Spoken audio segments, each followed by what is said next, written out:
क्या आपने कभी मन में यह प्रश्न उठाया है कि चार धाम की यात्रा को आखिर बैकुंठ की ओर जाने वाला मार्ग क्यों कहा जाता है? क्या आप जानते हैं कि स्वयं भगवान विष्णु ने हिमालय की कठोर भूमि पर तपस्या की थी और एक रानी के एक छोटे से अपराध के कारण आज भी भगवान की एक प्रतिमा अधूरी अवस्था में पूजी जाती है? इस वीडियो को अंत तक अवश्य देखिए, क्योंकि इसमें मैं न केवल चार धाम की दिव्य कथा साझा करने वाला हूं, बल्कि उन चार पावन स्थलों के बारे में भी बताऊंगा जिन्हें छोटा चार धाम कहा जाता है। इसलिए वीडियो को बीच में न छोड़ें, पूरी यात्रा मेरे साथ तय करें। हिमालय की गोद में बसा एक ऐसा स्थान जहां स्वयं ईश्वर साधना में लीन है, जहां निर्जीव पत्थर भी भक्ति के प्रभाव से देवत्व प्राप्त कर लेते हैं। वह दिव्य स्थान है बद्रीनाथ धाम। चार धामों में सबसे पहले और सबसे अधिक पवित्र माने जाने वाला यह धाम उत्तराखंड में अलकनंदा नदी के तट पर स्थित है। इसे उत्तर दिशा का द्वार भी कहा जाता है, क्योंकि मान्यता है कि बैकुंठ की यात्रा यहीं से प्रारंभ होती है। यहाँ विराजमान है श्री बद्री विशाल, भगवान विष्णु का तपस्वी स्वरूप। ध्यान में लीन, निर्विकार मुखमंडल और साधु के समान मुद्रा में बैठे भगवान ये संदेश देते प्रतीत होते हैं कि मोक्ष का मार्ग वैभव से नहीं, तप से होकर जाता है। बद्रीनाथ शब्द बना है बद्री और नाथ से। बद्री का अर्थ है बद्री वृक्ष, बेर का पेड़, और नाथ का अर्थ है स्वामी। पुराणों में उल्लेख मिलता है कि जब भगवान विष्णु इस स्थान पर घोर तपस्या कर रहे थे, तब माता लक्ष्मी ने बद्री वृक्ष का रूप धारण किया ताकि प्रभु को हिमपात और वर्षा से सुरक्षित रख सकें। इसी कारण यह स्थान कहलाया बद्री के स्वामी बद्रीनाथ। एक बार देवर्षि नारद ने भगवान विष्णु से पूछा, हे प्रभु, आप सृष्टि के पालन करता हैं, पर क्या आपने स्वयं कभी तप किया है? भगवान मुस्कुराए और बोले, जो नियम मैंने संसार के लिए बनाए हैं उनका पालन मैं स्वयं भी करता हूं। इतना कहकर भगवान हिमालय की ओर प्रस्थान कर गए और बद्री आश्रम में कठोर तप में लीन हो गए। यहीं उन्होंने यह संदेश दिया कि जो वैकुंठ पाना चाहता है उसे त्याग, संयम और साधना के मार्ग से गुजरना होगा। बद्रीनाथ के समीप स्थित हैं आर्षि गंगा, नारद कुंड और तप्त कुंड। मान्यता है कि तप्त कुंड के जल में स्नान केवल शरीर को नहीं, आत्मा को भी शुद्ध करता है। जब हर वर्ष मंदिर के कपाट खुलते हैं तो ऐसा प्रतीत होता है मानो स्वयं स्वर्ग के द्वार खुल गए हों। घंटियों की ध्वनि, वैदिक मंत्रों की गूंज और श्रद्धालुओं की आस्था सब मिलकर वातावरण को दिव्य बना देते हैं। और जब शीतकाल में कपाट बंद होते हैं तब भी यह धाम सूना नहीं होता। कहा जाता है कि उस समय स्वयं देवगण और यक्ष भगवान बद्री विशाल की सेवा करते हैं। अब हम उत्तर की तपोभूमि से पश्चिम की ओर बढ़ते हैं, जहां भगवान विष्णु नहीं बल्कि श्री कृष्ण द्वारिकाधीश के रूप में विराजमान है। द्वारका कोई साधारण नगर नहीं था। ये वह भूमि थी जहां धर्म ने शासन किया और प्रेम ने जीवन को दिशा दी। महाभारत युद्ध के पश्चात मथुरा पर निरंतर आक्रमण होने लगे। तब श्री कृष्ण ने अपनी प्रजा की रक्षा के लिए समुद्र तट पर एक नई नगरी बसाने का निश्चय किया। कथाओं के अनुसार श्री कृष्ण की प्रार्थना पर समुद्र ने मार्ग दिया और स्वयं विश्वकर्मा ने समुद्र के भीतर एक भव्य नगर का निर्माण किया। सोने, चांदी और रत्नों से सजी उस नगरी का नाम पड़ा द्वारका। आज उसी दिव्य भूमि पर स्थित है द्वारकाधीश मंदिर, जिसे जगत मंदिर भी कहा जाता है। यहाँ श्री कृष्ण राजसी स्वरूप में विराजमान है। नेत्रों में करुणा, मुख पर सौम्य मुस्कान और चारों भुजाओं में शंख, चक्र, गदा और पद्म। द्वारका से कुछ दूरी पर स्थित है रुक्मणी देवी मंदिर।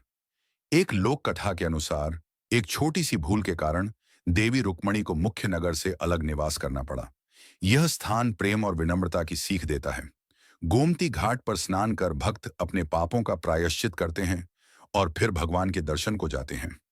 आज भी समुद्र की गहराइयों में प्राचीन द्वारका के अवशेष पाए गए हैं, जो श्री कृष्ण की इस नगरी के ऐतिहासिक अस्तित्व की पुष्टि करते हैं। यह वही भूमि है जहां श्री कृष्ण और सुदामा का मिलन हुआ था। यहीं भगवान ने अपनी अंतिम लीला रची। शंखोद्वार तीर्थ में एक स्नान को अश्वमेध यज्ञ के समान पुण्यदायक माना जाता है। द्वारका केवल एक तीर्थ नहीं, बल्कि यह धर्म, करुणा और प्रेम का जीवंत पाठ है। यदि यह कथा बीच में रोकनी पड़ी हो तो उसके लिए क्षमा चाहता हूं, लेकिन यह कहते हुए हृदय से प्रसन्नता होती है कि आप सभी ने हमारे चैनल वैदिक चर्चा को इतना स्नेह और समर्थन दिया। एक आध्यात्मिक चैनल के लिए यह आप सबका प्रेम ही हमारी सबसे बड़ी उपलब्धि है।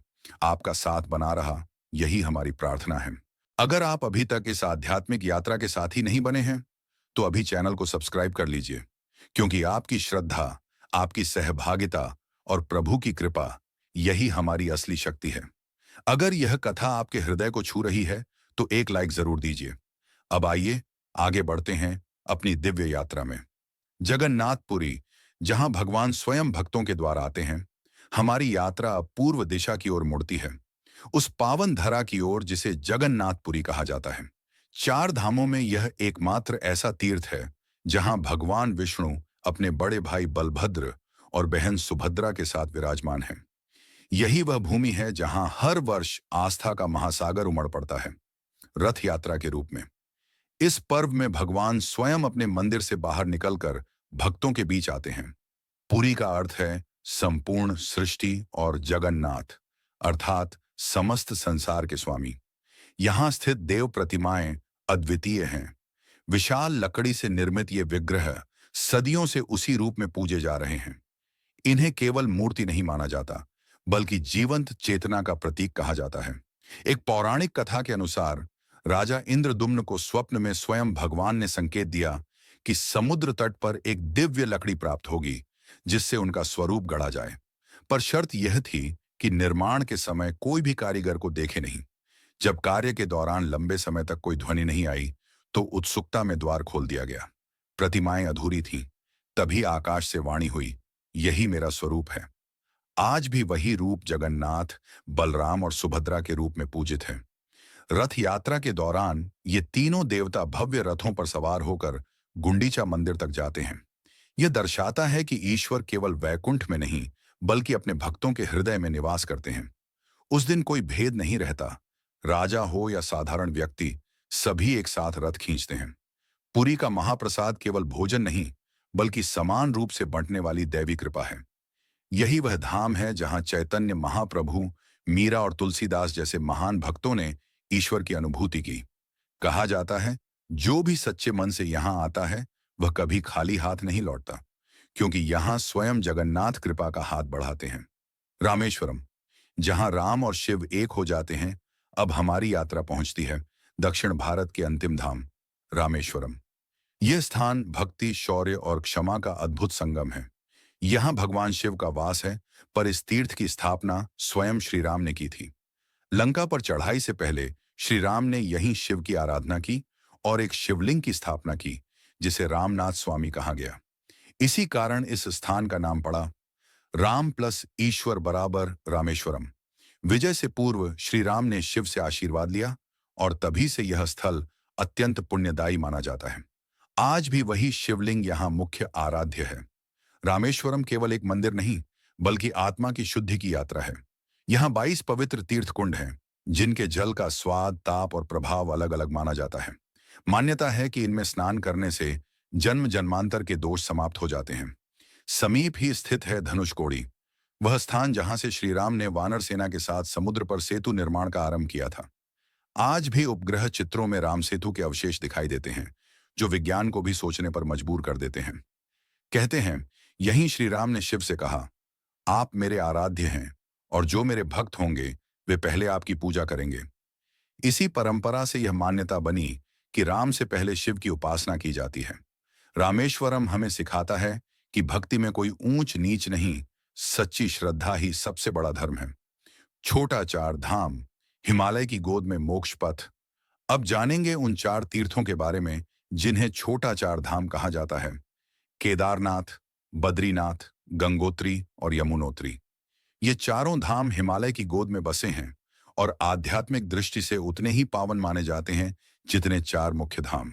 अगर आप चाहते हैं कि इन छोटे 4 धामों पर भी विस्तार से वीडियो आए, तो कमेंट में जरूर बताइए और वीडियो को लाइक करना न भूलें